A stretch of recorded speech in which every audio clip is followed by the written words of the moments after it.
ಪ್ರಿಯ ಸ್ನೇಹಿತರೆ, ಇವತ್ತಿನ ತರಗತಿಯಲ್ಲಿ ರಂಜಾನ್ ದರ್ಗಾ ಅವರ ಲೇಖನ ಬಸವಣ್ಣನವರ ಪರ್ಯಾಯ ಸಮಾಜವನ್ನು ಕುರಿತು ಚರ್ಚೆ ಮಾಡೋಣ.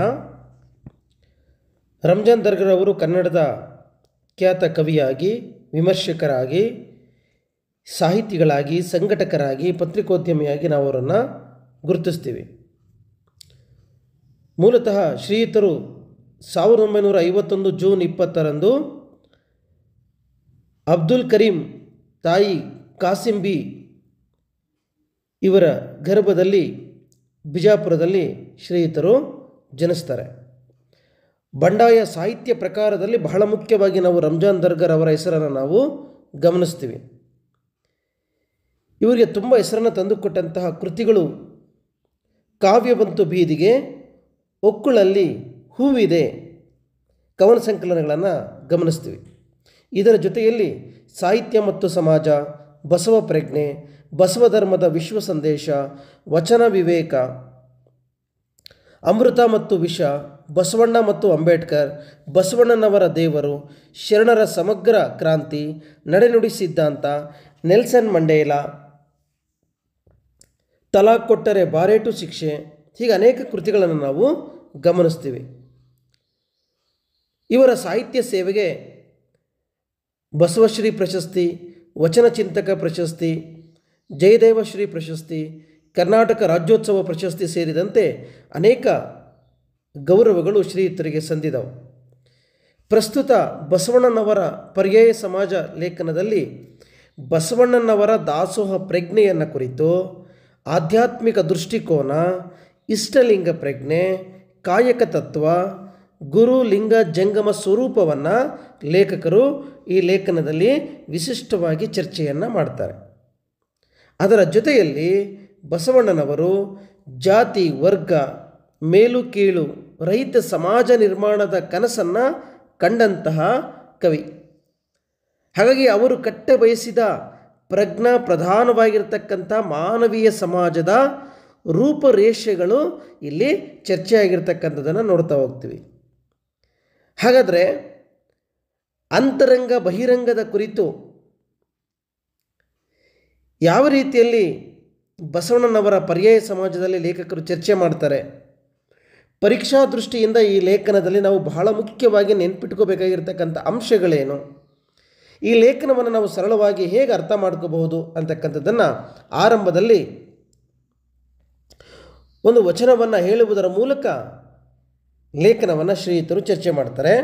ಆ ವಚನ ಹೀಗಿದೆ: ಬೇರುಂಡನ ಪಕ್ಷಿಗೆ ದೇಹ ಒಂದೇ, ತಲೆ ಎರಡರ ನಡುವೆ ಕನ್ನಡ ಬಡ ಕಟ್ಟಿ, ಒಂದು ತಲೆಯಲ್ಲಿ ಹಾಲ ನೆರೆದು ಒಂದು ತಲೆಯಲ್ಲಿ ವಿಷವ ನೆರೆದಡೆ, ದೇಹ ಒಂದೇ ವಿಷ ಬಿಡುವುದೇ ಅಯ್ಯ, ಲಿಂಗದಲ್ಲಿ ಪೂಜೆಯ ಮಾಡಿ ಜಂಗಮದಲ್ಲಿ ನಿಂದೆಯ ಮಾಡಿದಡೆ, ನಾ ಬೆಂದೆ ಕಾಣ ಕೂಡಲ ಸಂಗಮ ದೇವ.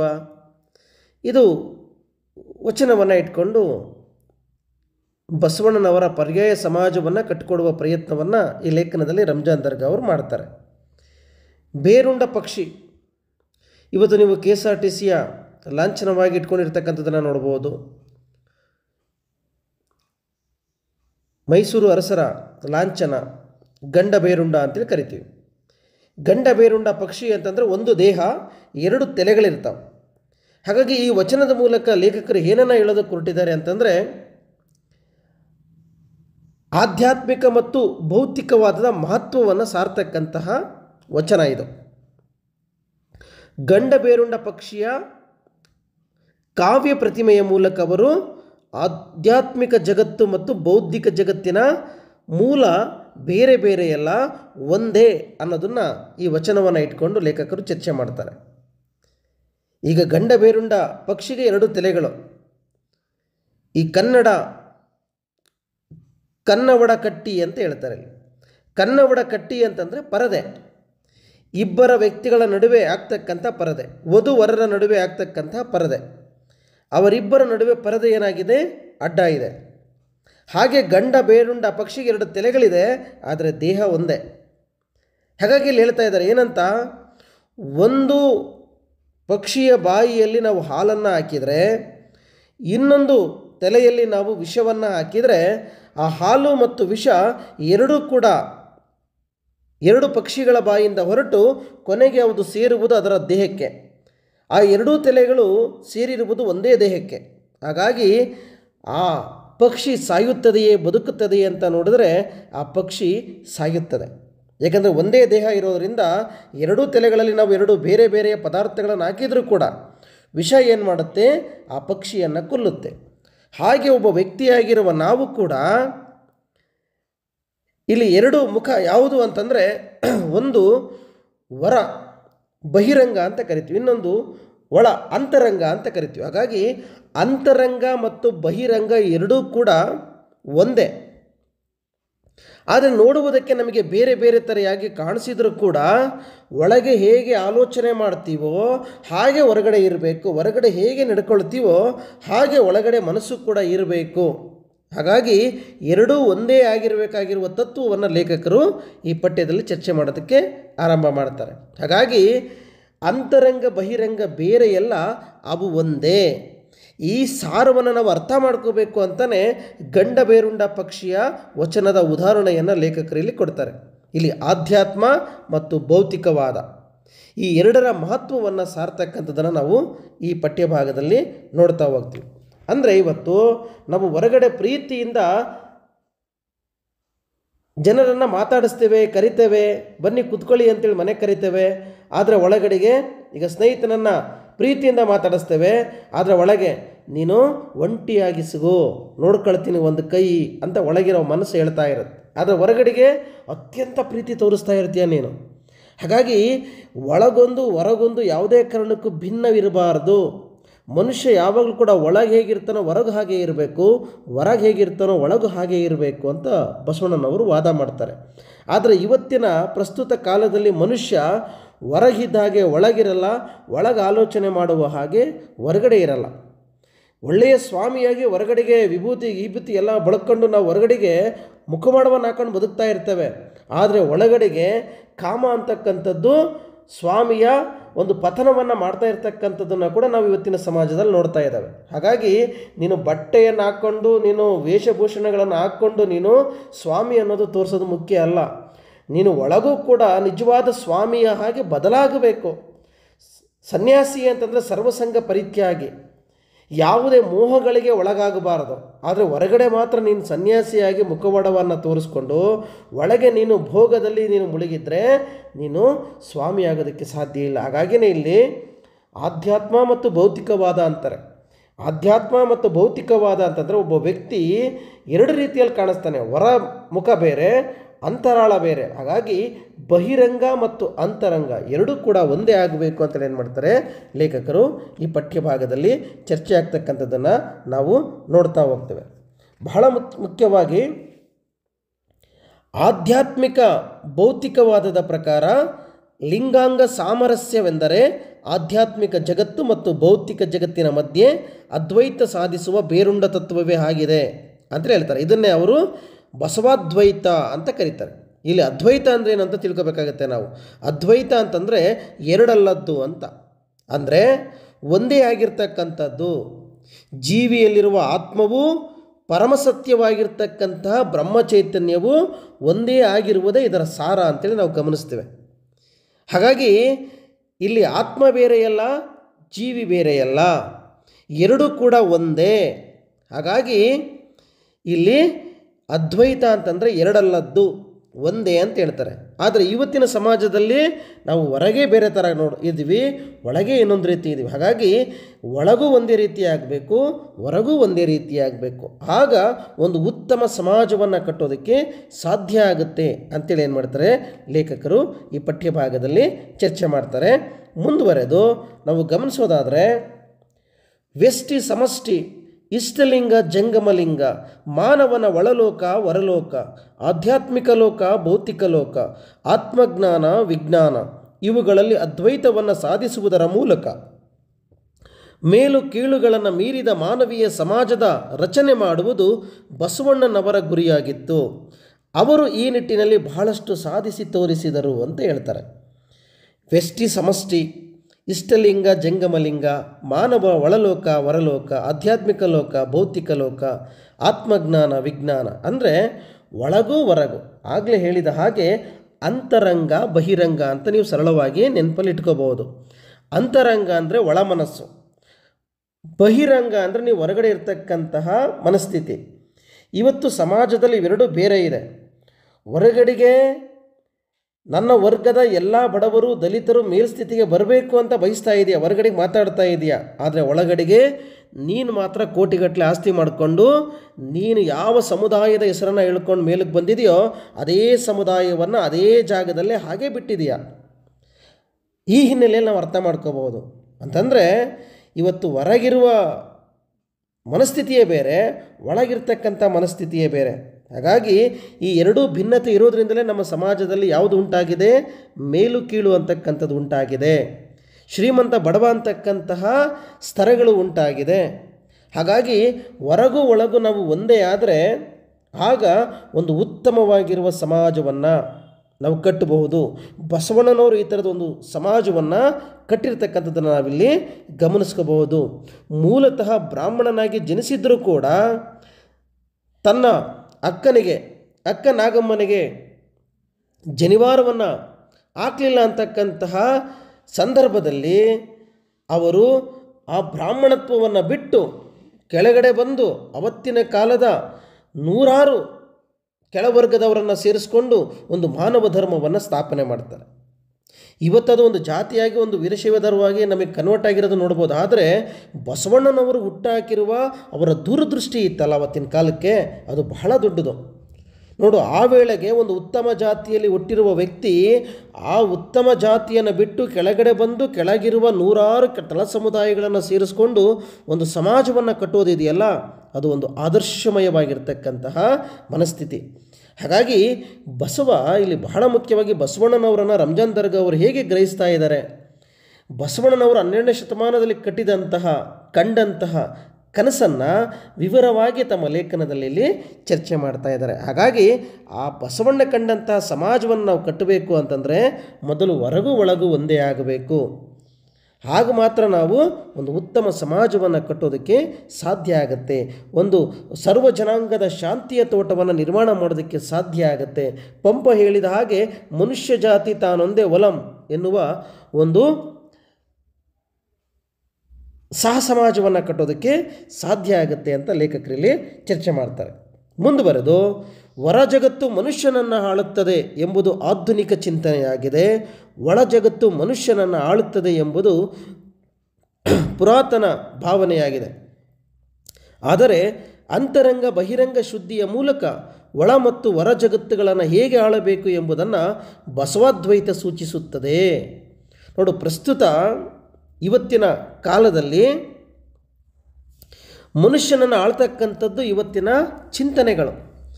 ಇವತ್ತು ಹೊರಗಡೆ ನಾವು ತೋರಿಕೆಯ ಸಮಾಜ ಇದೆ. ಇವತ್ತು ನಾವು ಹಾಕ್ತಕ್ಕಂಥ ಡ್ರೆಸ್ಸು, ನಾವು ಹಾಕ್ತಕ್ಕಂತಹ ಬಟ್ಟೆಗಳಿಗೆ ಸಮಾಜದಲ್ಲಿ ಬೆಲೆ ಸಿಗ್ತಾ ಇದೆ, ನಾವು ಹಾಕ್ಕೊಳ್ತಕ್ಕಂಥ ಒಡವೆಗಳಿಗೆ ಸಮಾಜದಲ್ಲಿ ಬೆಲೆ ಸಿಗ್ತಾ ಇದೆ.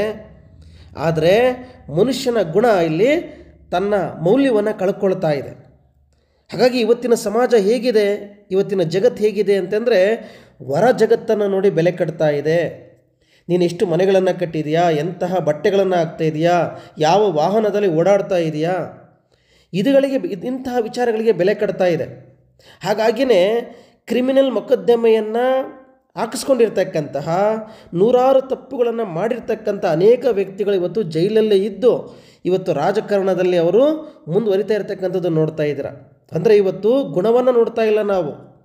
ನೀವು ಚುನಾವಣೆಯ ಸಂದರ್ಭದಲ್ಲಿ ವ್ಯಕ್ತಿಯನ್ನು ನೋಡಿ ನಾವು ಓಟ್ ಹಾಕಬೇಕು, ಅವನು ಏನು ಕೆಲಸ ಮಾಡಿದ್ದಾನೆ ಅಂತೇಳಿ ನೋಡಿ ಓಟ್ ಹಾಕಬೇಕು. ಆದರೆ ಇವತ್ತಿನ ಸಂದರ್ಭದಲ್ಲಿ ನಾವು ಜಾತಿಯನ್ನು ನೋಡಿ ಓಟ್ ಹಾಕ್ತಾ ಇದ್ದೇವೆ. ಅವನು ಕೊಡುವ ದುಡ್ಡನ್ನು ಇಸ್ಕೊಂಡು ನಾವೇನು ಮಾಡ್ತಾ ಇದ್ದೇವೆ, ಓಟನ್ನು ಹಾಕ್ತಾ ಇದ್ದೇವೆ. ಆದರೆ ಒಳಗಡೆಗೆ ನೂರಾರು ಪುಂಖಾನುಪುಂಖವಾಗಿ ಭಾಷಣವನ್ನು ಮಾಡ್ತೇವೆ. ಕನ್ನಡ ಶಾಲೆಗಳನ್ನು ಉಳಿಸ್ಬೇಕು ಬೆಳೆಸಬೇಕು ಅಂತ ಹೇಳ್ತೇವೆ. ಆದರೆ ನಮ್ಮ ಮಕ್ಕಳನ್ನೇ ಕರ್ಕೊಂಡೋಗಿ ನಾವಿವತ್ತು ಖಾಸಗಿ ಶಾಲೆಗಳಿಗೆ ಸೇರಿಸುವ ಮಟ್ಟಕ್ಕೆ ಈ ವ್ಯವಸ್ಥೆ ಅಂತಕ್ಕಂಥದ್ದು ಹೇಗೆ ನಮ್ಮನ್ನು ದೂಡಿದೆ ಅನ್ನೋದನ್ನು ಕೂಡ ನಾವು ಇವತ್ತು ಯೋಚನೆ ಮಾಡಬೇಕು. ಅದಕ್ಕೆ ಹೇಳ್ತಾರೆ ಲೇಖಕರು, ಒಂದು ಒಳ್ಳೆಯ ಸಮಾಜ ನಿರ್ಮಾಣ ಆಗಬೇಕು ಅಂದರೆ ಆ ಸಮಾಜದಲ್ಲಿರುವ ಎಲ್ಲ ವ್ಯಕ್ತಿಗಳು ಏಕದೃಷ್ಟಿಯಲ್ಲಿ ಅವರು ಆಲೋಚನೆಯನ್ನು ಮಾಡಬೇಕು.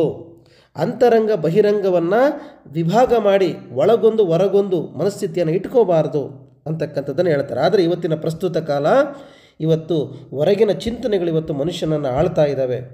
ಹಾಗಾಗಿ ಒಳ ಜಗತ್ತು ಮನುಷ್ಯನನ್ನು ಆಳುತ್ತದೆ ಅಂತಕ್ಕಂಥದ್ದು ನಮ್ಮ ಪುರಾತನ ಕಾಲದಿಂದ ಬಂದಂಥ ನಂಬಿಕೆ.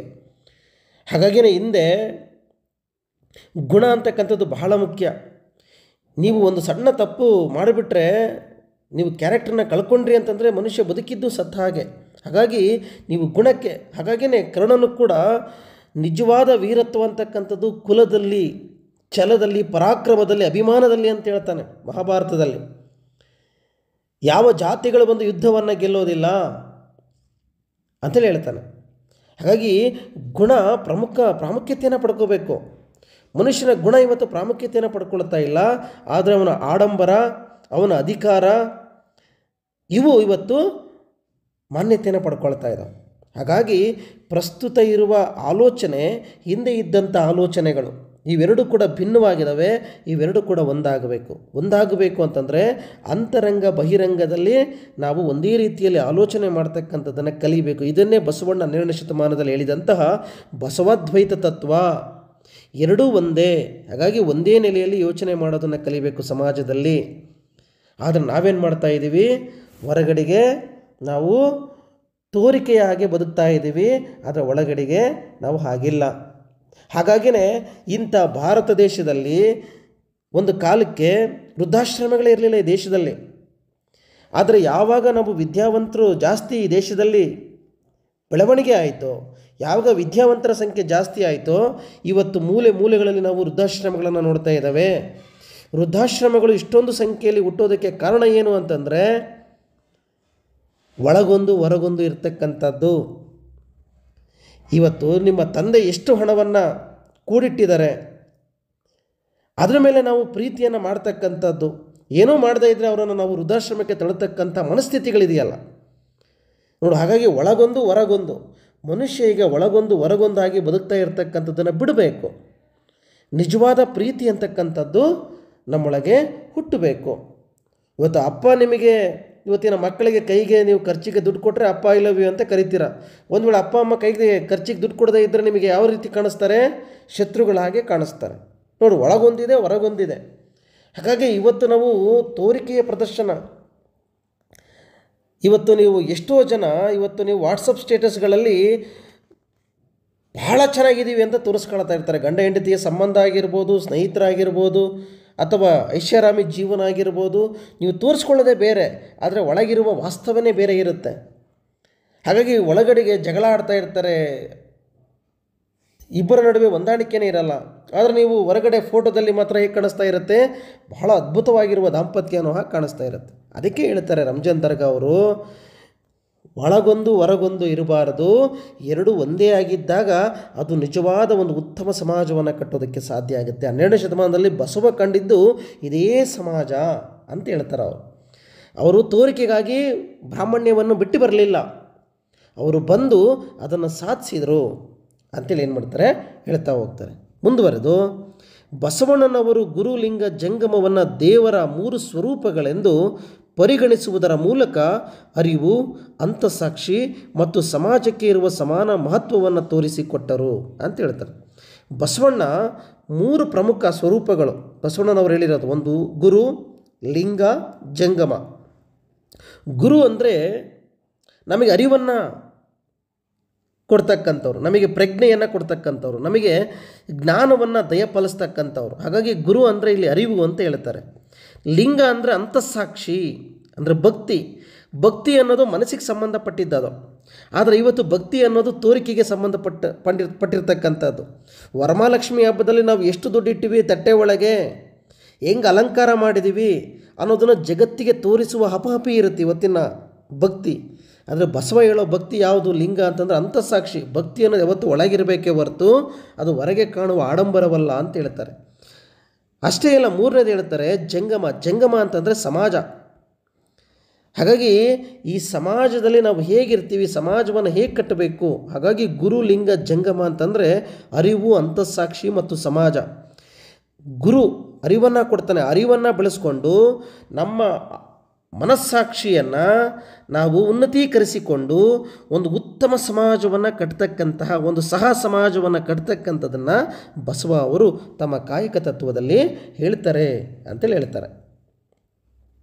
ಮುಂದೆ ಹೇಳ್ತಾರೆ ಅವರು, ಭೌತಿಕ ಆಸೆಗಳಿಂದ ಹೊರಬಂದು ಕೆಳ ವರ್ಗೀಕರಣವಾಗುವ ಮತ್ತು ಹುಟ್ಟಿನ ಮೂಲದ ಅಹಂನಿಂದ ಹೊರಬಂದು ಕೆಳಜಾತೀಕರಣವಾಗುವ ಬಗೆಯನ್ನು ಹೇಳಿಕೊಟ್ಟರು. ನಮ್ಮೊಳಗೆ ಕ್ರಾಂತಿಯಾಗದೆ ಹೊರಗಡೆ ಕ್ರಾಂತಿ ಸಾಧ್ಯವಿಲ್ಲ ಎಂಬುದನ್ನು ಜಗತ್ತು ತಿಳಿಯುವಂತೆ ಮಾಡಿದರು. ಬಸವಣ್ಣನವರ ಪರ್ಯಾಯ ಸಮಾಜದಲ್ಲಿ ಮನುಷ್ಯರು ತಮ್ಮ ವರ್ಗ ಮತ್ತು ವರ್ಣಗಳಿಂದ ಪ್ರಾಮುಖ್ಯ ಪಡೆಯದೆ ಗುಣ ಮತ್ತು ಕ್ರಿಯೆಯ ಮೂಲಕ ಪ್ರಾಮುಖ್ಯತೆ ಪಡೆಯುತ್ತಾರೆ ಅಂತ ಹೇಳ್ತಾರೆ. ಹಾಗಾಗಿ ಮನುಷ್ಯ ಇವತ್ತಿನ ಭೌತಿಕ ಆಸೆಗಳಿಗೆ ಒಳಗಾಗದೆ ಅದರಿಂದ ಹೊರಗಡೆ ಬಂದು ಇವತ್ತು ಈ ಸಮಾಜವನ್ನು ಕಟ್ಟಬೇಕಾಗಿದೆ. ಅಹಂಕಾರದಿಂದ ಹೊರಗಡೆ ಬರಬೇಕಾಗಿದೆ. ಫಸ್ಟ್ ನೋಡಿ, ಈಗ ಬಸವಣ್ಣ ಬ್ರಾಹ್ಮಣ್ಯತ್ವದಿಂದ ಕೆಳಗೆ ಬಂದು ಒಂದು ಹೊಸ ಸಮಾಜವನ್ನು ಕಟ್ಟಿದಲ್ಲಿ ಅವರು ಮಾತಾಡಿದರೆ ನಾವೇನು ಮಾಡ್ತಾ ಇದ್ವಿ, ಹೇಳೋದೊಂದು ಮಾಡೋದೊಂದು ಅಂತ ಹೇಳ್ತಾ ಇದ್ರು. ಹಾಗಾಗಿ ಇವತ್ತು ಭಾಳಷ್ಟು ಜನ ನಾವೇನು ಮಾಡ್ತಾ ಇದ್ದೀವಿ, ಅಂಬೇಡ್ಕರನ್ನು ಬಳಸ್ಕೊಳ್ತೀವಿ, ಬಸವಣ್ಣನನ್ನು ಬಳಸ್ಕೊಳ್ತೀವಿ, ಇನ್ನು ಅನೇಕ ಮಹನೀಯರನ್ನು ಬಳಸ್ಕೊಳ್ತೀವಿ, ಅವ್ರ ಬಗ್ಗೆ ಪುಂಖಾನುಪುಂಖವಾಗಿ ಭಾಷಣ ಮಾಡ್ತೀವಿ. ಆದರೆ ನಮ್ಮ ಮನಸ್ಸಿನ ಒಳಗೆ ಜಾತಿ ಅನ್ನೋದು ಹಾಗೇ ಕೂತಿರುತ್ತೆ. ನೀವು ಬಹಳಷ್ಟು ಜನರನ್ನು ನೀವು ಸೂಕ್ಷ್ಮವಾಗಿ ಗಮನಿಸಿದರೆ ಹೊರಗಡೆಗೆ ನಾನು ಬುದ್ಧ, ನಾನು ಬಸವ, ನಾನು ಅಂಬೇಡ್ಕರ್ ಅಂತ ಮಾತಾಡ್ತಾ ಇರ್ತಾರೆ. ಬುದ್ಧನ ಬಗ್ಗೆ ಹೇಳೋರು 2-3 ಮದುವೆಗಳಾಗಿರ್ತಾರೆ. ನೋಡಿ, ಬುದ್ಧ ಆಸೆಯನ್ನು ಬಿಡಬೇಕು ಅಂತ ಹೇಳ್ತಾನೆ. ಆದರೆ ಇಲ್ಲಿ ಅತಿಯಾದ ಆಸೆ, ಮೋಹದ ಆಸೆ. ನೀವು ಅಂಬೇಡ್ಕರ್ನ ಬಗ್ಗೆ ಮಾತಾಡ್ತಾ ಪುಂಖಾನುಪುಂಖವಾಗಿ ಅದೇ ಸಮುದಾಯದ ಅದೇ ವ್ಯಕ್ತಿಯನ್ನು ಇನ್ನೊಬ್ಬ ವ್ಯಕ್ತಿ ಏನು ಮಾಡ್ತಾ ಇರ್ತಾನೆ, ತುಳಿತಾ ಇರ್ತಾನೆ. ಹಾಗಾಗಿನೇ ನೀವು ಬದಲಾಗಬೇಕು. ನಿಮ್ಮೊಳಗೆ ಕ್ರಾಂತಿಯಾಗದೆ, ನೀವು ಬದಲಾಗದೆ ಜಗತ್ತನ್ನು ಬದಲು ಮಾಡೋದಕ್ಕೆ ಸಾಧ್ಯ ಇಲ್ಲ. ಹಾಗಾಗಿ ಮೊದಲು ನಾವು ಒಳಗೂ ಹೊರಗೂ ಒಂದಾಗಬೇಕು. ಪ್ರತಿಯೊಬ್ಬರು ಒಳಗೂ ಹೊರಗೂ ಒಂದಾದರೆ ಒಂದು ಉತ್ತಮ ಸಮಾಜವನ್ನು ನಾವು ಕಟ್ಟೋದಕ್ಕೆ ಸಾಧ್ಯ ಆಗುತ್ತೆ. ಒಂದು ಸದೃಢವಾದ ಸಮಾಜವನ್ನು ಕಟ್ಟೋದಕ್ಕೆ ಸಾಧ್ಯ ಆಗುತ್ತೆ. ಇಲ್ಲ ಅಂತಂದರೆ ವರ್ಗ, ವರ್ಣ, ಜಾತಿ ಭೇದಗಳಲ್ಲೇ ನಾವೇನು ಮಾಡ್ತೀವಿ, ಒದ್ದಾಡ್ತಾ ಇದ್ದೀವಿ. ಪ್ರಸ್ತುತ ಭಾರತದಲ್ಲಿ ಅಭಿವೃದ್ಧಿಯ ಕೆಲಸಗಳ ಬಗ್ಗೆ ಚರ್ಚೆ ಆಗಬೇಕು. ಇವತ್ತಿನ ಬಡವರಿಗೆ ಮೂಲಭೂತ ಸೌಲಭ್ಯಗಳು ಸಿಗ್ತಾ ಇದಾವೋ ಇಲ್ಲೋ ಅನ್ನೋದ್ರ ಬಗ್ಗೆ ಚರ್ಚೆ ಆಗಬೇಕು. ನಿರುದ್ಯೋಗ, ಬಡತನಗಳ ಬಗ್ಗೆ ಚರ್ಚೆ ಆಗಬೇಕು. ಆದರೆ ದೌರ್ಭಾಗ್ಯ ಏನು ಅಂತಂದರೆ ಇವತ್ತಿನ ನಮ್ಮ ಸಮಾಜದಲ್ಲಿ ಜಾತಿ, ಧರ್ಮ ಇವುಗಳೇ ಚರ್ಚೆ ಆಗ್ತಾ ಇರ್ತಕ್ಕಂಥದ್ದು. ಹಾಗಾಗಿ ಇವುಗಳಿಂದ ಹೊರಗಡೆ ಬರಬೇಕು ನಾವು. ಆವಾಗ ಮಾತ್ರ ಒಂದು ಒಳ್ಳೆಯ ಸಮಾಜ. ಇವತ್ತು ಜಗತ್ತಿನ ಮುಂದುವರೆದ ದೇಶಗಳು ಇವತ್ತವು ಅತ್ಯಂತ ವೇಗವಾಗಿ ಮುನ್ನೆಲೆಗೆ ಬರ್ತಾ ಇದ್ದರೆ ಇವತ್ತು ನಾವೇನು ಮಾಡ್ತಾ ಇದ್ದೀವಿ, ಬರೀ ಜಾತಿ, ಧರ್ಮ, ಮೇಲು ಕೀಳು ಅಂದ್ಕೊಂಡು ಅದರಲ್ಲೇ ಒದ್ದಾಡ್ತಾ ನಾವು ಕಾಲವನ್ನು ಕಳೀತಾ ಇದ್ದೇವೆ. ಹಾಗಾಗಿ 12ನೇ ಶತಮಾನದಲ್ಲೇ ಬಸವ ಈ ರೀತಿಯ ಒಂದು ಪರ್ಯಾಯ ಸಮಾಜದ ಬಗ್ಗೆ ಕನಸನ್ನು ಕಂಡಿದ್ದರು.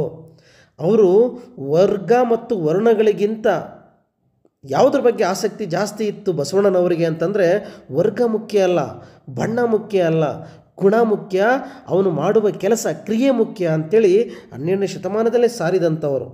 ಆದರೆ ಇವತ್ತು ನಮಗೆ ವರ್ಗ ಮತ್ತು ವರ್ಣಗಳು ಮುಖ್ಯ ಆಗ್ತಿದೆ, ಆದರೆ ಗುಣ ಮತ್ತು ಕ್ರಿಯೆ ಮುಖ್ಯ ಆಗ್ತಾ ಇಲ್ಲ.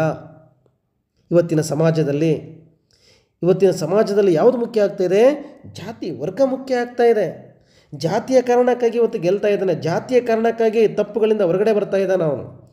ಬಣ್ಣದ ಕಾರಣಕ್ಕಾಗಿ ಇವತ್ತು ಗೌರವ ಇಲ್ಲೇ ಇರತಕ್ಕಂಥ ಪರಿಸ್ಥಿತಿಗಳು ಸಿಗ್ತಾ ಇದ್ದಾವೆ.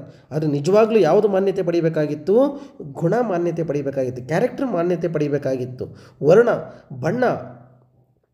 ಬಣ್ಣದ ಬದಲು ಯಾವುದು ಮಾನ್ಯತೆ ಪಡಿಬೇಕಾಗಿತ್ತು, ಕ್ರಿಯೆ, ನೀನು ಮಾಡುವ ಕೆಲಸ.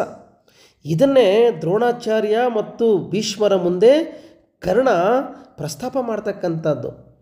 ನಿಜವಾದ ಶೌರ್ಯ ಯಾವುದು ಅಂತಂದರೆ ಗುಣ, ನಿಜವಾದ ಶೌರ್ಯ ಯಾವುದು ಅಂತಂದರೆ ಛಲ, ಅಭಿಮಾನ ಅಂತೇಳಿ ಹೇಳ್ತಾನೆ. ಹಾಗಾಗಿ ನಮ್ಮೊಳಗೆ ಗುಣ ಮತ್ತು ಕ್ರಿಯೆಗಳು, ಕೆಲಸಗಳು ಏನಾಗಬೇಕು, ಪ್ರಾಮುಖ್ಯತೆಯನ್ನು ಪಡಿಬೇಕು. ನಿನಗೆ 5 ವರ್ಷಗಳ ಕಾಲ ಜನ ನೂರಾರು ಆಸೆಗಳನ್ನು ಇಟ್ಕೊಂಡು ಒಂದು ಅವಕಾಶವನ್ನು, ಒಂದು ಪದವಿಯನ್ನು ಕೊಟ್ಟಿದ್ದಾರೆ. ಆ ಪದವಿಯನ್ನು ನಾವು ಸರಿಯಾದ ಪ್ರಮಾಣದಲ್ಲಿ ಆ ಬಡವರಿಗಾಗಿ, ಸಮಾಜಕ್ಕಾಗಿ ವಿನಿಯೋಗ ಮಾಡಬೇಕು. ಆದರೆ ಇವತ್ತಾಗ್ತಿರ್ತಕ್ಕಂಥ ಪರಿಸ್ಥಿತಿ ಏನು? ಆ ಅಧಿಕಾರವನ್ನು ಪಡೆದುಕೊಂಡು ಇವತ್ತು ಕೋಟ್ಯಾಂತರ ರೂಪಾಯಿ ಹಣವನ್ನು ಏನು ಮಾಡ್ತಾ ಇದ್ದಾರೆ, ತಮ್ಮ ಕುಟುಂಬಗಳಿಗೆ ಎತ್ತಿಡ್ತಾ ಇದ್ದಾರೆ. ಅತ್ಯಂತ ಕಳಪೆ ಪ್ರಮಾಣದ ಕಾಮಗಾರಿಗಳು ಅಂತಕ್ಕಂಥದ್ದು ನಡೀತಾ ಇದೆ. ಹಾಗಾಗಿ ನೋಡಿ, ಇದೆಲ್ಲದಕ್ಕೂ ಕಾರಣ ಯಾವುದು ಅಂತಂದರೆ ಒಳಗೊಂದು ಹೊರಗೊಂದು. ನೀನು ಹೇಳಿದ ಹಾಗೆ ನೀನು ನಡ್ಕೊಂಡು ಬಿಟ್ಟರೆ ಈ ಸಮಾಜ ಅದೆಷ್ಟೊತ್ತಿಗೆ ಅದೇ ಏನಾಗುತ್ತೆ, ಉದ್ಧಾರ ಆಗುತ್ತೆ ಅಂತ ಲೇಖಕರು ಹೇಳ್ತಾ ಹೋಗ್ತಾರೆ. ಮುಂದುವರೆದು, ಕಾಯಕ ಜೀವಿಗಳ ಕೇಂದ್ರಿತ ಪರ್ಯಾಯ ಸಮಾಜವನ್ನು ಮೊದಲಿಗೆ ರಚಿಸಿದ ಕೀರ್ತಿ ಬಸವಣ್ಣನವರಿಗೆ ಸಲ್ಲುತ್ತೆ. ಬಸವಣ್ಣನವರ ಕಾಯಕ ತತ್ವ, ಅರ್ಥಶಾಸ್ತ್ರ ಮತ್ತು ಪರಮಾರ್ಥಶಾಸ್ತ್ರದ ತಿರುಳನ್ನು ಒಳಗೊಂಡಿದೆ. ಕಾಯಕಕ್ಕೆ ದಾಸೋಹದ ಚೌಕಟ್ಟಿದೆ. ಈ ದಾಸೋಹದ ಕಟ್ಟಳೆ ಇಲ್ಲದಿದ್ದರೆ ಸತ್ಕ್ರಿಯೆಯಿಂದ ಗಳಿಸಿದ ಹಣ ಸಂಗ್ರಹವಾದರೂ ಅಹಂ ಸೃಷ್ಟಿಯಾಗುವುದು. ಬಸವಣ್ಣನವರ ಪರ್ಯಾಯ ಸಮಾಜದಲ್ಲಿ ದಾನಕ್ಕೆ ಸ್ಥಾನವಿಲ್ಲ ಅಂತ ಹೇಳ್ತಾರೆ. ಬಸವಣ್ಣ ಬಿಜ್ಜಳನ ಆಸ್ಥಾನದಲ್ಲಿ ಕೋಶಾಧಿಕಾರಿಯಾಗಿ, ಪ್ರಧಾನಿಯಾಗಿ ಇದ್ದಾಗಲೂ ಕೂಡ ಅವನ ವಿರುದ್ಧವಾಗಿ ಚಾಡಿಯನ್ನು ಚುಚ್ಚುತ್ತಾರೆ. ಭಂಡಾರವನ್ನು ದಾಸೋಹಕ್ಕಾಗಿ ಖಾಲಿ ಮಾಡ್ತಾ ಇದ್ದಾರೆ ಅಂತೇಳಿ ಹೇಳ್ತಾರೆ. ಆದರೆ ಅದನ್ನು ಪರೀಕ್ಷೆಯನ್ನು ಮಾಡಿದಾಗ ಭಂಡಾರದಲ್ಲಿ ಇರುವುದಕ್ಕಿಂತ ಹೆಚ್ಚು ಸಂಗ್ರಹ ಆಗಿರುತ್ತೆ. ಹಾಗಾಗಿ ಬಸವನ ದಾಸೋಹದ ಕಲ್ಪನೆ ಹೇಗಿದೆ ಅಂತಂದರೆ, ಬರೀ ದಾಸೋಹವನ್ನಷ್ಟೇ ಹೇಳಲಿಲ್ಲ ಬಸವ, ಕಾಯಕ ಕೆಲಸ ಮಾಡೋದ್ರ ಬಗ್ಗೆನೂ ಹೇಳ್ತಾ ಹೋಗ್ತಾರೆ. ಹಾಗಾಗಿ ಇಲ್ಲಿ ಬಹಳ ಮುಖ್ಯವಾಗಿ ಬಸವಣ್ಣನವರ ಕಾಯಕಕ್ಕೆ ಒಂದು ದಾಸೋಹದ ಚೌಕಟ್ಟು ಅಂತಕ್ಕಂಥದ್ದು, ದುಡಿಯೋದ್ರಲ್ಲಿ ಒಂದು ಸ್ವಲ್ಪ ಇಲ್ಲದೇ ಇರತಕ್ಕಂಥ ವರ್ಗಕ್ಕೆ ನಾವು ಕೊಡಬೇಕು.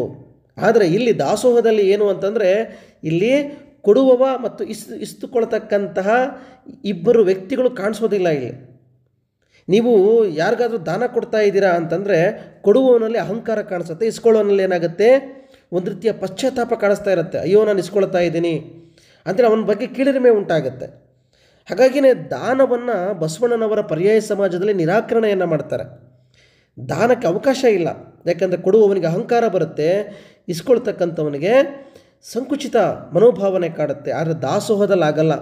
ಯಾರು ಬೇಕಾದರೂ ಭಕ್ತಿಯಲ್ಲಿ ಬಂದು ಊಟವನ್ನು ಮಾಡ್ಕೊಂಡು ಹೋಗ್ತಕ್ಕಂಥದ್ದು. ನೀವು ಕೊಡ್ತಕ್ಕಂತಹ ದಾಸೋಹವು ಕೂಡ ಭಕ್ತಿಯ ಪ್ರಧಾನವಾಗಿರ್ತಕ್ಕಂಥದ್ದು.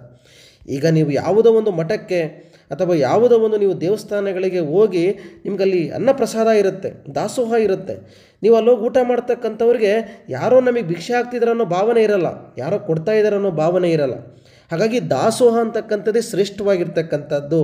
ಇಲ್ಲಿ ವ್ಯಕ್ತಿಯಲ್ಲಿ ಅಹಂಕಾರವನ್ನು ಉಂಟು ಮಾಡಲ್ಲ, ಅಲ್ಲಿ ಅವನಿಗೆ ಸಂಕುಚಿತ ಮನಸ್ಥಿತಿ ನಿರ್ಮಾಣ ಆಗೋದಕ್ಕೂ ಬಿಡಲ್ಲ.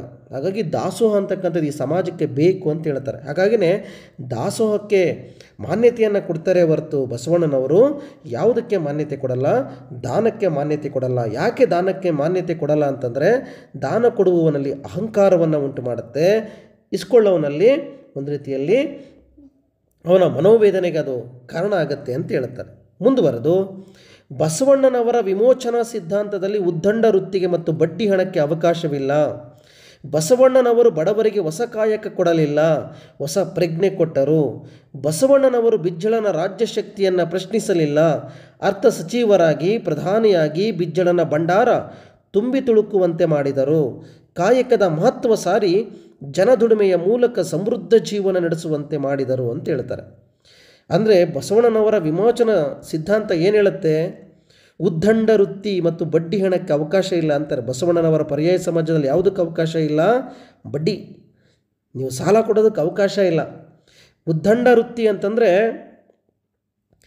ಒತ್ತಾಯಕವಾಗಿ ನಿಮಗೆ ಹಣವನ್ನು ಕೊಡ್ತಕ್ಕಂಥದ್ದು, ಅತ್ಯಂತ ಅಮಾನುಷವಾಗಿ ನಿಮಗೆ ಹಣವನ್ನು ಕೊಟ್ಟು ನಿಮ್ಮಿಂದ ಬಡ್ಡಿಯನ್ನು ವಸೂಲು ಮಾಡ್ತಕ್ಕಂಥದ್ದು. ಹಾಗಾಗಿ ಬಡ್ಡಿ ಹಣವನ್ನು ಬಸವಣ್ಣನವರ ಪರ್ಯಾಯ ಸಮಾಜದಲ್ಲಿ ಅವಕಾಶ ಕೊಡಲ್ಲ, ಅವರು ಅದನ್ನು ವಿರೋಧಿಸ್ತಾರೆ. ಹಾಗಾಗಿನೇ ಬಡವರಿಗೊಂದು ಹೊಸ ಕಾಯಕದ ಪ್ರಜ್ಞೆಯನ್ನು ಹಂಚ್ತಾರೆ ಅವರು. ನಾನು ಆಗಲೇ ಹೇಳಿದಾಗೆ ಬಿಜ್ಜಳನ ಆಸ್ಥಾನದಲ್ಲಿ ಅವರ ಬಗ್ಗೆ ಅಪವಾದ ಬಂದರೂ ಕೂಡ, ಪರೀಕ್ಷೆ ನಡೆದಾಗಲೂ ಕೂಡ ಬಿಜ್ಜಳನ ಭಂಡಾರ ಅಂತಕ್ಕಂಥದ್ದು ತುಂಬಿ ತುಳುಕುವ ಹಾಗೆ ನೋಡ್ಕೊಳ್ತಾರೆ. ಬರೀ ನೀವು ದಾಸೋಹವನ್ನು ಅಷ್ಟೇ ಹೇಳಿಲ್ಲ ಅವರು, ಕಾಯಕ ಕೆಲಸ ಮಾಡಿ ಉಣ್ಣಬೇಕು ಅಂತಕ್ಕಂಥದ್ದನ್ನು ಕೂಡ ಬಸವಣ್ಣ ಹೇಳ್ತಾನೆ. ಹಾಗಾಗಿ ದುಡಿದು ತಿನ್ನೋದನ್ನು ದುಡಿದು ತಿನ್ನಬೇಕು ಅಂತಕ್ಕಂಥ ಒಂದು ತತ್ವವನ್ನು ಹೇಳ್ತಾರೆ. ಹಾಗಾಗಿನೇ ಬಿಜ್ಜಳನ ಭಂಡಾರ ತುಂಬಿ ತುಳ್ಕೋದಕ್ಕೆ ಸಾಧ್ಯ ಆಗಿತ್ತು. ಹಾಗಾಗಿನೇ ಒಬ್ಬ ಅರ್ಥ ಸಚಿವರಾಗಿ ಅವತ್ತಿನ ಭಂಡಾರವನ್ನು ಸಂರಕ್ಷಕರಾಗಿಯೂ ಕೂಡ ನಮಗೆ ಬಸವಣ್ಣನವರು ಬಹಳ ಮುಖ್ಯವಾಗಿ ಕಂಡು ಬರ್ತಾರೆ ಅಂತ ಹೇಳ್ತಾರೆ. ಇವತ್ತು ಬಡ್ಡಿ ಹಣ ಹೆಂಗೆ ಅಂತಂದರೆ, ನೀವು ಈಗ ನೋಡ್ರಿ, ಯಾವುದೋ ಒಂದು ಹಳ್ಳಿಯ ಒಳಗೆ ಯಾರೋ ಒಬ್ಬ ವ್ಯಕ್ತಿಯ ಮಗಳಿಗೆ ಮದುವೆ ಮಾಡಬೇಕು. ಅವನಿಗೆ ಹಣದ ಅವಶ್ಯಕತೆ ಇದೆ, ಬಟ್ ಅವನ ಹತ್ರ ಒಂದು 2 ಎಕರೆ ಹೊಲ ಇದೆ, ಬಟ್ ಅವನ ಹತ್ರ ದುಡ್ಡಿಲ್ಲ. ಮದುವೆ ಮಾಡೋದಕ್ಕೆ ಒಬ್ಬ ಒಳ್ಳೆಯ ವರ ಬಂದಿದ್ದಾನೆ. ಆಗ ಅಲ್ಲಿರುವ ಊರಿನ ಒಬ್ಬ ಶ್ರೀಮಂತ ವ್ಯಕ್ತಿ ಏನು ಮಾಡ್ತಾನೆ, ಆ ವಿಚಾರ ತಿಳಿದ ಕೂಡಲೇ ಅವನೇ ಸ್ವತಃ ಬಂದು, ನಿನ್ನ ಮಗಳಿಗೆ ಒಬ್ಬ ಒಳ್ಳೆಯ ಹುಡುಗ ಬಂದಿದ್ದಾನಂತೆ, ಮದುವೆ ಮಾಡಬೇಕು ಅಂತ ಯೋಚನೆ ಮಾಡ್ತಿದೆಯಂತೆ, ದುಡ್ಡಿಲ್ಲ ಅಂಥೇಳಿ ಎಲ್ಲ ಹೇಳ್ತಾ ಇದ್ದಾರೆ. ಯಾಕೆ, ನಾನಿಲ್ವಾ ಈ ಊರಿನ ಮುಖಂಡನಾಗಿ, ನಾನು ನಿನಗೆ ಹಣದ ಸಹಾಯ ಮಾಡ್ತೇನೆ, ಎಷ್ಟು ಬೇಕು ಹೇಳಿ ನಾನು ಕೊಡ್ತೇನೆ ಅಂಥೇಳಿ ಹೊರಗಡೆಗೆ ಅವನು ಇಡೀ ಊರಿಗೆ ಆಪದ್ಬಾಂಧವನಾಗಿ, ಆಹಾ ಎಂಥ ಒಳ್ಳೆ ಗುಣ ಇದೆಯಪ್ಪ ನೋಡಿ, ಎಷ್ಟು ಚೆನ್ನಾಗಿ ಬಂದು ದುಡ್ಡಿಲ್ಲ ಅಂದು ದುಡ್ಡು ಕೊಡ್ತೀನಿ, ಮಗಳು ಮದುವೆ ಮಾಡು ಅಂತ ಹೇಳ್ತಾ ಇದ್ದಾನೆ ಅಂತೇಳಿ ಹೊರಗೆ ನಿಮಗೆ ಕಾಣಿಸ್ತಾ ಇದೆ. ಆದರೆ ಒಳಗಡೆಗೆ ಅದೇ ಶ್ರೀಮಂತ ಇವನಿಗೆ ಸಾಲ ಕೊಟ್ಟು ಚಕ್ರಬಡ್ಡಿ ಮೇಲೆ ಚಕ್ರಬಡ್ಡಿ ಹಾಕಿ ಕೊನೆಗೆ ಆ 2 ಎಕರೆಯನ್ನು ಹೇಗಾದರೂ ಮಾಡಿ ನಾನು ವಶಪಡಿಸ್ಕೋಬೇಕು ಅಂತ ಯೋಚನೆ ಮಾಡ್ತಾ ಇರ್ತಾನೆ. ಈ ಸ್ಥಿತಿಯನ್ನು ಅವ್ರು ಹೇಳೋದು ಉದ್ದಂಡ ವೃತ್ತಿ. ಸಾಲವನ್ನು ಕೊಟ್ಟು ಸಾಲದ ಮೂಲಕ ಬಲವಂತವಾಗಿ ಅವರ ಆಸ್ತಿ ಸಂಪತ್ತುಗಳನ್ನು ಕಸಿದುಕೊಳ್ತಕ್ಕಂತಹ ಒಂದು ವ್ಯವಸ್ಥೆ ಅಥವಾ ಸಾಲ ಕೊಡ್ತಕ್ಕಂಥ ವ್ಯವಸ್ಥೆ. ಈ ವ್ಯವಸ್ಥೆಯನ್ನು ಯಾರು ನಿರಾಕರಿಸಿದರು ಅಂತಂದರೆ ಬಸವಣ್ಣ ನಿರಾಕರಿಸ್ತಾರೆ. ಯಾಕಂದರೆ ಒಂದು ಉತ್ತಮ ಸಮಾಜವನ್ನು ಇದರಿಂದ ಕಟ್ಟೋದಕ್ಕೆ ಸಾಧ್ಯ ಇಲ್ಲ.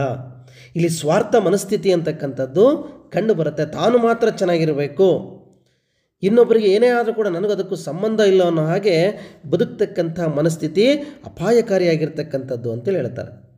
ಮುಂದುವರೆದು ಬಸವಣ್ಣನವರ ಪರ್ಯಾಯ ಸಮಾಜದಲ್ಲಿ ಇರುವಿಕೆ ಮತ್ತು ಬದುಕಿಗೆ ಸಮಾನ ಮಹತ್ವವಿದೆ. ಇರುವಿಕೆಯು ಭಕ್ತಿಯ ಪ್ರಕ್ರಿಯೆಯಾದರೆ ಬದುಕು ಆಧ್ಯಾತ್ಮಿಕ ಪ್ರಕ್ರಿಯೆಯಾಗಿದೆ. ಬಸವ ಎಂದರೆ ಒಬ್ಬ ವ್ಯಕ್ತಿಯಲ್ಲ, ತ್ರಯಕ್ಷರ ಮಂತ್ರ. ವ್ಯಕ್ತಿ, ಕುಟುಂಬ, ಸಮಾಜ ಮತ್ತು ವಿಶ್ವವನ್ನು ಬೆಸೆಯುವ ಮಂತ್ರ, ಮೇಲು ಕೀಳುಗಳನ್ನು ಹೋಗಲಾಡಿಸುವ ಮಂತ್ರ ಅಂತ ಕರೀತಾರೆ. ನೋಡಿ, ಬಸವಣ್ಣನವರ ಪರ್ಯಾಯ ಸಮಾಜದಲ್ಲಿ ಯಾವುದಕ್ಕೆ ಅವಕಾಶ ಇದೆ, ಮಹತ್ವ ಇದೆ ಅಂತಂದರೆ ಇರುವಿಕೆಗೆ ಮತ್ತು ಬದುಕಿಗೆ ಅಂತ ಹೇಳ್ತಾರೆ ಅವರು. ಹಾಗಾಗಿ ಈ ಇರುವಿಕೆ ಅಂತಕ್ಕಂಥದ್ದು ಒಂದು ಭೌತಿಕ ಕ್ರಿಯೆ, ನಾವು ಹೊರಗಡೆ ಹೇಗಿದ್ದೀವಿ, ಹೇಗೆ ಬದುಕ್ತೀವಿ ಅನ್ನೋದು. ಆದರೆ ಬದುಕು ಅನ್ನೋದು ಒಂದು ಆಧ್ಯಾತ್ಮಿಕ ಕ್ರಿಯೆ. ಹೇಗೆ ಬದುಕ್ತಾ ಇವನು ಸಮಾಜದಲ್ಲಿ ಅನ್ನೋದು ಇಲ್ಲಿ ಬಹಳ ಮುಖ್ಯ ಆಗುತ್ತೆ. ನೀವು ಉದಾಹರಣೆಯಾಗಿ ನೋಡಿದ್ರೆ, ಯಾರೋ ಒಬ್ಬ ವ್ಯಕ್ತಿ ಸತ್ತೋಗ್ತಾನೆ, ಕೆಲವು ಜನ ಮಾತಾಡ್ತಾರೆ, ಅಯ್ಯೋ ಪುಣ್ಯಾತ್ಮ ಇನ್ನೊಂದು 2 ದಿನ ಬದುಕಬೇಕಾಗಿತ್ತು ನಮ್ಮ ಜೊತೆಗೆ ಅಂತ ಹೇಳ್ತೀವಿ. ಕೆಲವರು ಸತ್ತೋಗ್ತಾರೆ, ಕೆಲವರು ಹೇಳ್ತಾರೆ, ದರಿದ್ರದವನು ಯಾವತ್ತೂ ಸಾಯಬೇಕಾಗಿತ್ತು, ಅಯ್ಯನ್ಸ್ಕಂತಿಂದ ಇವತ್ತು ಸತ್ತಿದ್ದಾನೆ ನೋಡು ಅಂತ ಹೇಳ್ತೀವಿ. ನೋಡ್ರಿ, ಸಾವಿದೆ, ಸಾವನ್ನು ನೋಡುವ ದೃಷ್ಟಿಕೋನ ಚೇಂಜ್ ಇದೆ. ಅದಕ್ಕೆ ಅವ್ರು ಹೇಳ್ತಾರೆ. ಹಾಗಾಗಿ ಬದುಕು ಹೇಗಿರಬೇಕು ಅಂತಂದರೆ ಒಪ್ಪುವ ಹಾಗಿರ್ಬೇಕು, ಹಾಗೆ ಬದುಕಬೇಕು, ಸಮಾಜದಲ್ಲಿ 4 ಜನಕ್ಕೆ ಬೇಕಾದವ್ರು ಹಾಗೆ ಬದುಕಬೇಕು ಅಂತ ಹೇಳ್ತಾರೆ. ಹಾಗಾಗಿನೇ ಅವರ ತ್ರಯಕ್ಷರ ಮಂತ್ರ ಯಾವುದು ಅಂತಂದರೆ ವ್ಯಕ್ತಿ, ಕುಟುಂಬ ಮತ್ತು ಸಮಾಜ. ಹಾಗಾಗಿ ಒಬ್ಬ ವ್ಯಕ್ತಿ ಚೆನ್ನಾಗಿ ಬದುಕಿದರೆ ಆ ಕುಟುಂಬ ಅಂತಕ್ಕಂಥದ್ದು ಸಮಾಜಕ್ಕೆ ಒಂದು ಉತ್ತಮವಾಗಿರ್ತಕ್ಕಂತಹ ಸಂದೇಶವನ್ನು ರವಾನಿಸೋದಕ್ಕೆ ಸಾಧ್ಯ ಆಗುತ್ತೆ. ಹಾಗಾಗಿ ವ್ಯಕ್ತಿ, ಕುಟುಂಬ ಮತ್ತು ಸಮಾಜ ಇವು 3 ಕೂಡ ವಿಶ್ವವನ್ನು ಬೆಸೆಯುವ ಹಾಗೆ ಇರಬೇಕು ಅಂತ ಹೇಳ್ತಾರೆ. ವಸುದೈವಕಂ ಕುಟುಂಬಂ ಭಾರತ ಕೊಟ್ಟಂಥ ಅತಿ ದೊಡ್ಡ ಮಂತ್ರ ಇದು. ಇಡೀ ಜಗತ್ತು ಒಂದು ಅನ್ನೋ ಕಲ್ಪನೆಯನ್ನು ಕೊಟ್ಟದವರೇ ಭಾರತೀಯರು. ಹಾಗಾಗಿನೇ ಇದನ್ನು 12ನೇ ಶತಮಾನದಲ್ಲಿ, ಅದಕ್ಕಿಂತ ಮುಂಚೆನೇ ಭಾರತೀಯರು ಇಲ್ಲಿರ್ತಕ್ಕಂತಹ ತತ್ವ. ಹಾಗಾಗಿ ನೀವು ಕುವೆಂಪು ಕೂಡ ವಿಶ್ವ ಮಾನವತೆಯನ್ನು, ವಿಶ್ವಪಥವನ್ನು ಹೇಳಿರ್ತಕ್ಕಂತಹ ಕವಿ. ಹಾಗಾಗಿ ಇಲ್ಲಿ ಬಸವಣ್ಣವರು ಕೂಡ ಅದನ್ನು ಹೇಳ್ತಾರೆ. ಇವತ್ತು ನಾವು ಮೇಲು ಕೀಳು ಅಂತಕ್ಕಂಥ ಮನಸ್ಥಿತಿಯಿಂದ ಹೊರಗಡೆ ಬಂದು ನಾವೆಲ್ಲ ಒಂದೇ, ನಾವು ಕನ್ನಡಿಗರು, ನಾವು ಭಾರತೀಯರನ್ನೋ ಪ್ರಜ್ಞೆಯನ್ನು ಬೆಳೆಸ್ಕೋಬೇಕು. ಆಗ ಈ ಸಮಾಜವನ್ನು ಕಟ್ಟೋದಕ್ಕೆ ಸಾಧ್ಯ ಆಗುತ್ತೆ. ಇಲ್ಲ ಅಂತಂದರೆ ನಿನ್ನ ಧರ್ಮ ಬೇರೆ, ನನ್ನ ಧರ್ಮ ಬೇರೆ, ನಿನ್ನ ಜಾತಿ ಬೇರೆ, ನನ್ನ ಜಾತಿ ಬೇರೆ ಅಂತಂದರೆ ಒಂದು ಒಳ್ಳೆಯ ಸಮಾಜವನ್ನು ಕಟ್ಟೋದಕ್ಕೆ ಸಾಧ್ಯ ಇಲ್ಲ, ಒಂದು ಸಹ ಸಮಾಜವನ್ನು ಕಟ್ಟೋದಕ್ಕೆ ಸಾಧ್ಯ ಇಲ್ಲ. ಅದಕ್ಕೆ ಅವತ್ತಿನ ಕಾಲದ 12ನೇ ಶತಮಾನದ 2 ವ್ಯಕ್ತಿಗಳನ್ನು ಉದಾಹರಣೆಯಾಗಿ ಕೊಡ್ತಾರೆ. ಮೋಳಿಗೆ ಮಾರಯ್ಯ ಮತ್ತು ಆಯ್ದಕ್ಕಿ ಲಕ್ಕಮ್ಮರ ಉದಾಹರಣೆಯನ್ನು ಕೊಡ್ತಾರೆ ಲೇಖನದಲ್ಲಿ. ಮೋಳಿಗೆ ಮಾರಯ್ಯ ಯಾವ ಭಾಗದವರು, ಕಾಶ್ಮೀರದ ಸಬಲಾಕ್ಷದ ಅರಸ ಅಂತ ಕರೀತಾರೆ. ಅವನು ಕಾಶ್ಮೀರದ ಸಬಲಾಕ್ಷದ ಅರಸ ಅಂತೇಳಿ ಕರೀತಾರೆ. ಇವನ ಹೆಂಡತಿ ಮಹಾದೇವಿ. ಇವನಿಗೆ ಒಬ್ಬ ಮಗ ಇರ್ತಾನೆ, ಲಿಂಗಾರತಿ ಅಂತೇಳಿ ಅವನ ಹೆಸರು. ಹಾಗಾಗಿ ಈ ಕಾಶ್ಮೀರದ ಅರಸನಾಗಿರ್ತಕ್ಕಂತಹ ಈ ಮೌಳಿಗೆ ಮಾರಯ್ಯ ತನ್ನ ಅರಸತ್ವವನ್ನು ತನ್ನ ಮಗನಿಗೆ ಕೊಟ್ಟು ಗಂಡ ಹೆಂಡತಿ ಇಬ್ಬರು ಕೂಡ ಅನುಭವ ಮಂಟಪಕ್ಕೆ ಬರ್ತಾರೆ, ಸಾಮಾನ್ಯರಾಗಿ ಬದುಕ್ತಾರೆ. ನೋಡು, ಪದವಿ, ಉನ್ನತವಾಗಿರ್ತಕ್ಕಂಥ ಅರಸ ಪದವಿಯನ್ನು ತನ್ನ ಮಗನಿಗೆ ಧಾರೆ ಎರೆದು ಲಿಂಗಾರತಿಗೆ ಕೊಟ್ಟು ವಾಪಸ್ ಬಂದು ಇಲ್ಲಿ 12ನೇ ಶತಮಾನದಲ್ಲಿ ಬಸವ ಕಟ್ಟಿದಂತಹ ಅನುಭವ ಮಂಟಪದಲ್ಲಿ ಅವರು ಕಾಯಕವನ್ನು ಮಾಡ್ತಾರೆ, ಕಟ್ಟಿಗೆಯನ್ನು ಕಟ್ಕೊಂಬರ್ತಕ್ಕಂಥ ಕೆಲಸವನ್ನು ಮಾಡ್ತಾರೆ. ಒಬ್ಬ ಅರಸ ಸಾಮಾನ್ಯ ವ್ಯಕ್ತಿ ಆಗ್ತಕ್ಕಂಥದ್ದನ್ನು ನೋಡ್ತೀವಿ. ಇಲ್ಲಿ ಅತ್ಯಂತ ಕೆಳಜಾತಿಯಲ್ಲಿ ಜನಿಸಿದಂತಹ ಒಂದು ದಲಿತ ಕುಟುಂಬದಲ್ಲಿ ಜನಿಸಿದಂತಹ ರಾಯಚೂರಿನ ಅಮರೇಶ್ವರ ಗ್ರಾಮದ ಆಯ್ದಕ್ಕಿ ಲಕ್ಕಮ್ಮ ಮತ್ತು ಆಯ್ದಕ್ಕಿ ಮಾರವ್ವ, ಆಯ್ದಕ್ಕಿ ಲಕ್ಕಮ್ಮ ಮತ್ತು ಆಯ್ದಕ್ಕಿ ಮಾರಯ್ಯ, ಈ ಮೂವರು ಗಂಡ ಹೆಂಡತಿಗಳು ದಂಪತಿಗಳು. ನೋಡಿ, ಇವರು ಬಡವರಾದರೂ ಕೂಡ ಇವರು ಕೂಡ ಅನುಭವ ಮಂಟಪದಲ್ಲಿ ಇರ್ತಾರೆ. ನೀವು ಒಮ್ಮೆ ಹೆಚ್ಚಾಗಿ ಅಕ್ಕಿಯನ್ನು ತಂದಂತಹ ಗಂಡನನ್ನು ಛೇಡಿಸಿ ವಾಪಸ್ ಮತ್ತೆ ಭಂಡಾರಕ್ಕೆ ಅಕ್ಕಿಯನ್ನು ಕಳಿಸ್ತಕ್ಕಂತಹ ನೆಲೆಯಲ್ಲಿ ನಮಗೆ ಆಯ್ದಕ್ಕಿ ಲಕ್ಕಮ್ಮ ಕಾಣಿಸ್ತಾಳೆ. ಅಂದರೆ ಮೇಲ್ಸ್ಥಿತಿಯಲ್ಲಿರುವ ಶ್ರೀಮಂತನೂ ಅನುಭವ ಮಂಟಪದಲ್ಲಿದ್ದಾನೆ, ಕೆಳವರ್ಗದ ಆಯ್ದಕ್ಕಿ ಲಕ್ಕಮ್ಮನೂ ಕೂಡ ಮಂಟಪದಲ್ಲಿ ಅನುಭವ ಮಂಟಪದಲ್ಲಿದ್ದಾರೆ. ಹಾಗಾಗಿ ಭೇದ ಭಾವ ಇಲ್ಲದೇ ಇರತಕ್ಕಂಥ ಸಮಾಜ ಅಂತ ಹೇಳ್ತಾರೆ ಅವರು. ಹಾಗಾಗಿನೇ ಈ ಭಾಗದಲ್ಲಿ ನಾವು ವಿಶ್ವಮಾನವತೆಯನ್ನು, ಇಲ್ಲಿ ಯಾರೂ ಮೇಲೂ ಅಲ್ಲ, ಯಾರೂ ಕೀಳು ಅಲ್ಲ, ನಾವೆಲ್ಲರೂ ಕೂಡ ಮನುಷ್ಯರೇ ಅಂತಕ್ಕಂತಹ ಒಂದು ಮನುಷ್ಯ ಪ್ರಜ್ಞೆಯನ್ನು ಬಿತ್ತಿರ್ತಕ್ಕಂಥದ್ದನ್ನು 12ನೇ ಶತಮಾನದಲ್ಲಿ ಈ ಇಬ್ಬರು ವ್ಯಕ್ತಿಗಳನ್ನು ಇಟ್ಕೊಂಡು ನಾವು ಬಹಳ ಮುಖ್ಯವಾಗಿ ಗಮನಿಸ್ಬೋದು ಅಂತೇಳಿ ಏನು ಮಾಡ್ತಾರೆ ಲೇಖಕರಲ್ಲಿ ಹೇಳ್ತಾರೆ. ಮುಂದುವರೆದು, ಮಾನಸಿಕ ವ್ಯಕ್ತಿತ್ವ ಆತ್ಮಮುಖಿಯಾಗಿರುತ್ತದೆ, ಭೌತಿಕ ವ್ಯಕ್ತಿತ್ವ ಜೀವಾತ್ಮಮುಖಿಯಾಗಿರುತ್ತದೆ, ಸಾಮಾಜಿಕ ವ್ಯಕ್ತಿತ್ವ ಸಂಘಾತ್ಮಮುಖಿಯಾಗಿರುತ್ತದೆ, ವಿಶ್ವ ವ್ಯಕ್ತಿತ್ವ ಪರಮಾತ್ಮಮುಖಿಯಾಗಿರುತ್ತದೆ. ಇದೇ ಬಸವಣ್ಣನವರ ಅದ್ವಿತೀಯ ಬದುಕುವ ಕಲೆ. ಬಸವಣ್ಣನವರ ಪರ್ಯಾಯ ಸಮಾಜ ವಿಶ್ವಕ್ಕೆ ಮಾದರಿಯಾಗಿದೆ. ವರ್ಗ ಹೋರಾಟದ ಸಿದ್ಧಾಂತದೊಂದಿಗೆ ದೇಶದ ಗಡಿಗಳಿಲ್ಲದ ಮಾನವ ಸಮಾಜ ನಿರ್ಮಾಣವಾಗಬೇಕು ಎಂದು ಕಾರ್ಲ್ ಮಾರ್ಕ್ಸ್ ಹೇಳುತ್ತಾರೆ. ಆದರೆ ಇದನ್ನು 12ನೇ ಶತಮಾನದಲ್ಲೇ ಬಸವ ಹೇಳಿಬಿಟ್ಟ. ಒಬ್ಬ ಮನುಷ್ಯ ವ್ಯಕ್ತಿತ್ವದಲ್ಲೂ ಕೂಡ ಅವನು ಶ್ರೀಮಂತಿಕೆಯಿಂದ ಕೂಡಿರಬೇಕು, ಭೌತಿಕವಾಗಿಯೂ ಕೂಡ ಒಬ್ಬ ವ್ಯಕ್ತಿ ಶ್ರೀಮಂತಿಕೆಯಿಂದ ಕೂಡಿರಬೇಕು, ಸಮಾಜಮುಖಿಯಾಗಿ ಆಲೋಚನೆ ಮಾಡಬೇಕು, ವಿಶ್ವಮುಖಿಯಾಗಿ ಚಿಂತನೆಯನ್ನು ಮಾಡಬೇಕು. ಆಗ ಮಾತ್ರ ಒಂದು ಉತ್ತಮ ಸಮಾಜವನ್ನು, ಒಂದು ಉತ್ತಮ ದೇಶವನ್ನು ಕಟ್ಟೋದಕ್ಕೆ ಸಾಧ್ಯ ಆಗುತ್ತೆ. ಹಾಗಾಗಿ ಬಸವಣ್ಣನವರ ಸಮಾಜದಲ್ಲಿ ಯಾವುದೇ ಗಡಿಗಳಿಲ್ಲ, ಯಾವುದೇ ಅಂತಸ್ತುಗಳ ವರ್ಗ ಸಂಘರ್ಷ ಇಲ್ಲ, ಯಾವುದೇ ವ್ಯತ್ಯಾಸಗಳು ಭೇದಗಳು ಇಲ್ಲ, ಎಲ್ಲ ಒಂದೇ ಅಂತಕ್ಕಂತಹ ತತ್ವ ಅಂತೇಳಿ ನಾವು ಗಮನಿಸ್ಬೋದು. ಮೌನ ಕ್ರಾಂತಿಗೆ ನಾಂದಿ ಹಾಡಿದವರು ಬಸವಣ್ಣನವರು. ಅವರ ಪರಿಕಲ್ಪನೆಯ ಪರ್ಯಾಯ ಸಮಾಜ ನವಸಮಾಜವಾದಾಗ ಇಡೀ ವ್ಯವಸ್ಥೆ ತಾನೇ ತಾನಾಗಿ ಕರಗಿ ಹೋಗುವುದೆಂಬುದು ಆಳುವ ವರ್ಗದ ಅರಿವಿಗೆ ಬಂದ ಕೂಡಲೇ ಕಲ್ಯಾಣದಲ್ಲಿ ಶರಣರ ಹತ್ಯಾಕಾಂಡವಾಯಿತು. ಕೆಳಜಾತಿಯ ಮಹಾಜ್ಞಾನಿ ಅಲ್ಲಮ್ಮ ಪ್ರಭುಗಳ ಶೂನ್ಯ ಸಿಂಹಾಸನವೇರಿದಾಗಲೇ ಕಲ್ಯಾಣದ ಪಟ್ಟಭದ್ರರಿಗೆ ಎಲ್ಲ ದೃಷ್ಟಿಯಿಂದಲೂ ಸಮೃದ್ಧವಾಗಿದ್ದ ತಮ್ಮ ನೆಲ ಕುಸಿಯುತ್ತಿರುವ ಅರಿವಾಯಿತು. ಸಮಗಾರ ಹರಳಯ್ಯ ಮತ್ತು ಮಧುವರಸಯ್ಯರ ಬಸವಣ್ಣನವರ ಪರ್ಯಾಯ ಸಮಾಜದಲ್ಲಿ ಜಾತಿ ಸಂಕರಗೊಂಡು ಕೇವಲ ಶರಣರಾಗಿದ್ದರು. ಬಸವಣ್ಣ ಒಂದು ಮೌನ ಕ್ರಾಂತಿಗೆ ಸಂದೇಶವನ್ನು ಬಿತ್ತಿದವರು. ಎಷ್ಟು ಸೂಕ್ಷ್ಮವಾಗಿ ಅವರು ಸಮಾಜವನ್ನು ಕಟ್ತಾರೆ ಬಸವ ಅಂತಂದರೆ, ಚಪ್ಪಲಿ ಒಲಿಯುವ ಹರಳಯ್ಯನ ಮಗನಿಗೂ ಬ್ರಾಹ್ಮಣ ಸಮುದಾಯದ ಮಂತ್ರಿಯಾಗಿದ್ದಂತಹ ಮಧುವರಸಯ್ಯನ ಮಗಳಿಗೂ ಮದುವೆ ಮಾಡ್ತಾರೆ. ಅವರು ಹೊರಗಡೆಗೆ ಬ್ರಾಹ್ಮಣ ಮತ್ತು ಕೆಳಜಾತಿಯವನು. ಬಟ್ ನೀವು ಅನುಭವ ಮಂಟಪಕ್ಕೆ ಬಂದಾಗ ಅಲ್ಲಿ ಇಬ್ಬರಿಗೂ ಒಂದೇ ಮಾನ್ಯತೆ, ಇಬ್ಬರು ಕೂಡ ಶರಣರು. ಹಾಗಾಗಿ ಇಬ್ಬರು ಶರಣರು ಅನ್ನೋ ಕಾರಣಕ್ಕಾಗಿ ಇಬ್ಬರ ಮಕ್ಕಳಿಗೂ ಮದುವೆ ಮಾಡಿಬಿಡ್ತಾನೆ ಬಸವ. 12ನೇ ಶತಮಾನದಲ್ಲಿ ಅಂತರ್ಜಾತೀಯ ವಿವಾಹಕ್ಕೆ ನಾಂದಿ ಹಾಡಿದಂತಹ ವ್ಯಕ್ತಿ ಬಸವಣ್ಣ. ಇವತ್ತಿಗೂ ಕೂಡ 2024 ಈ ಸಂದರ್ಭದಲ್ಲಿ ಕೂಡ ಇವತ್ತಿಗೂ ಕೂಡ ಅಂತರ್ಜಾತೀಯ ವಿವಾಹ ಅಂತಕ್ಕಂಥದ್ದು ಸಿಂಹ ಸ್ವಪ್ನವಾಗಿ ಸಮಾಜವನ್ನು ಕಾಡ್ತಾ ಇದೆ. ಇವತ್ತಿಗೂ ಹೋರಾಟಗಳು, ಇವತ್ತಿಗೂ ಕೂಡ ಮಕ್ಕಳ ಮೇಲೆ ನಡೀತಕ್ಕಂಥ ದೌರ್ಜನ್ಯಗಳು, ನಾವು ಗಮನಿಸ್ತಾನೇ ಇದ್ದೀವಿ. ಅದು 12ನೇ ಶತಮಾನದಲ್ಲಿ ಈ ಕ್ರಾಂತಿಗೆ ನಾಂದಿ ಹಾಡಿದವರು ಬಸವಣ್ಣ. ಬಸವಣ್ಣ ಸಮಾಜವನ್ನು ಕೆಡಿಸ್ಬಿಡ್ತಾನೆ ಅಂತೇಳಿ ಅವತ್ತಿನ ಪಟ್ಟಾಭದ್ರ ಹಿತಾಸಕ್ತಿಗಳು ಏನು ಮಾಡ್ತವೆ, ಬಿಜ್ಜಳನಿಗೆ ಇಲ್ಲ ಸಲ್ಲದ ಮಾಹಿತಿಯನ್ನು ಕೊಟ್ಟು ಅನೇಕ ಜನ ಶರಣರ ಮೇಲೆ ಪ್ರಹಾರವನ್ನು ಮಾಡ್ತಾರೆ. ಎಷ್ಟೋ ಜನ ಶರಣರನ್ನು ಸಿಕ್ಕ ಕಡೆ ಹೊಡೆದು ಹಾಕ್ತಾರೆ. ಅಷ್ಟೇ ಅಲ್ಲ, ಎಳೆ ಹೊಟ್ಟೆ ಶಿಕ್ಷೆ ಅಂತೇಳಿ ನೋಡ್ತೀವಿ. ಸಿಕ್ಕಂತಹ ಶರಣರನ್ನು ಭೂಮಿಯಲ್ಲಿ ಅಗದು ಅವರ ತಲೆಯ ಮೇಲೆ ಆನೆಯ ಕಾಲಿನಿಂದ ತುಳಿಸ್ತಕ್ಕಂಥ ಘಟನೆಗಳು ಜರುಗ್ತವೆ. ಹಾಗಾಗಿಯೇ ಒಂದು ವೇಳೆ ಅವತ್ತಿನ ಸಮಾಜ ಏನಾದರೂ ಒಪ್ಕೊಂಡಿದ್ದರೆ ಒಂದು ಸುಂದರವಾದ ಸಮಾಜವನ್ನು ನೋಡೋದಕ್ಕೆ ಸಾಧ್ಯ ಇರ್ತಾ ಇತ್ತು. ಆದರೆ ಅವತ್ತು ಬಿಜ್ಜಳ ಹೇಳಿಕೆ ಮಾತನ್ನು ಕೇಳಿ ಶರಣರ ಹತ್ಯಾಕಾಂಡಕ್ಕೆ ಮುನ್ನುಡಿಯನ್ನು ಇಟ್ಟುಬಿಟ್ಟ. ಹಾಗಾಗಿಯೇ ಅನೇಕ ಶರಣರ ಸಾವು ಅಂತಕ್ಕಂಥದ್ದು ನಡೀತು ಅಂಥೇಳಿ ಲೇಖಕರು ಈ ಭಾಗದಲ್ಲಿ ಏನು ಮಾಡ್ತಾರೆ, ಹೇಳ್ತಾ ಹೋಗ್ತಾರೆ. ಮುಂದುವರೆದು, ಅಲ್ಲಮ್ಮ ಪ್ರಭುಗಳು ಕೊಂಡಾಡಿದಂತೆ ಬಸವಣ್ಣನವರು ಯುಗದ ಉತ್ಸಾಹವಾಗಿದ್ದರು, ಉನ್ನತ ಪ್ರಜ್ಞೆಯ ಪ್ರತೀಕವಾಗಿದ್ದರು, ಕರುಣದಲ್ಲಿ ಜನಿಸಿದವರುಂಟೆ ಜಗದಲ್ಲಿ ಎಂದು ಹೇಳುವ ವೈಜ್ಞಾನಿಕ ಮನೋಭಾವದವರಾಗಿದ್ದರು, ಜಗದ ಸೇವೆಯೇ ಜಗದೀಶನಿಗೆ ಮಾಡುವ ಪೂಜೆ ಎಂಬ ಅರಿವು ಮೂಡಿಸಿದರು, ಇಷ್ಟಲಿಂಗವನ್ನು ಅಂತಸ್ಸಾಕ್ಷಿಯ ಪ್ರತೀಕವಾಗಿ ಕಂಡರು, ಇಡೀ ವಿಶ್ವವನ್ನು ಜಂಗಮಲಿಂಗದ ರೂಪದಲ್ಲಿ ನೋಡಿದರು ಅಂತ ಹೇಳ್ತಾರೆ ಲೇಖನದಲ್ಲಿ ರಂಜಾನ್ ದರ್ಗಾ ಅವರು. ಅಂದರೆ ಅಲ್ಲಮ್ಮ ಪ್ರಭುಗಳು ಬಸವಣ್ಣನವರನ್ನು ಕೊಂಡಾಡ್ತಾರೆ. ಹೇಗೆ ಕುವೆಂಪುರವರನ್ನು ಬೇಂದ್ರೆ ಯುಗದ ಕವಿ ಜಗದ ಕವಿ ಅಂತ ಕರೀತಾರೋ, ಹಾಗೆ ಅಲ್ಲಮ್ಮ ಪ್ರಭುಗಳು ಬಸವಣ್ಣನವರನ್ನು ಯುಗದ ಉತ್ಸಾಹಕರಾಗಿದ್ದರು ಅಂತ ಹೇಳ್ತಾರೆ. ಉನ್ನತ ಪ್ರಜ್ಞೆಯ ಉನ್ನತ ಅರಿವಿನ ಪ್ರತೀಕವಾಗಿದ್ದರು ಅಂತ ಹೇಳ್ತಾರೆ. ಹಾಗಾಗಿ ಕರ್ಣದಲ್ಲಿ ಜನಿಸಿದವರುಂಟೆ ಜಗದಲ್ಲಿ, ಕಿವಿಯಲ್ಲಿ ಹುಟ್ಟೋದಕ್ಕೆ ಸಾಧ್ಯ ಏನ್ರಿ? ಇವತ್ತು ನಾವು ಇಂತಹ ಮೂಢನಂಬಿಕೆಗಳಿಂದ ಇಂಥ ಅಜ್ಞಾನದಿಂದ ಹೊರಗಡೆ ಬರಬೇಕು ಅಂತ ಹೇಳ್ತಕ್ಕಂಥ ವೈಜ್ಞಾನಿಕ ಮನೋಭಾವದವರಾಗಿದ್ದರು ಯಾರು? ಬಸವಣ್ಣನವರು.